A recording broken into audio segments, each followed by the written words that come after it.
Tapi pas bangun ini dia kayak orang linglung. Gak ngomong apa-apa, tatapannya kosong. Isal panik, Bu.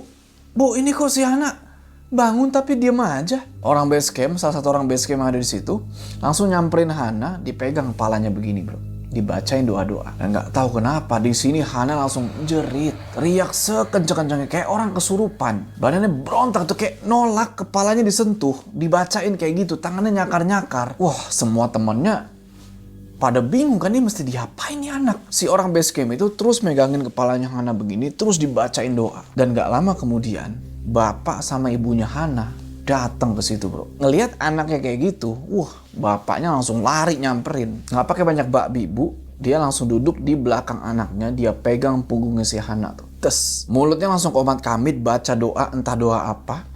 Tapi pelan-pelan Hana mulai tenang tuh. Nggak teriak-teriak lagi, nggak berontak-berontak lagi, nggak nyakar-nyakar lagi. Dan alhamdulillah beberapa menit kemudian si Hana sadar. Hana langsung dikasih minum di situ, dibiarin buat istirahat. Pelan-pelan dia mulai bisa ngomong. Dan ketika suasana udah mulai agak kondusif, si Abi, bapaknya Hana nih mulai nanya, apa yang sebenarnya udah terjadi gitu kan. Hana pelan-pelan cerita tuh, kalau selama perjalanan turun, dia tuh ngerasa cuma berdua. Kan mereka berenam. Kenapa kok si Hana bisa ngerasa cuma berdua? Berdua sama seorang cowok. Cowok yang pakai jas alma mater merah. Sama kayak yang ada di foto yang di atas batu itu.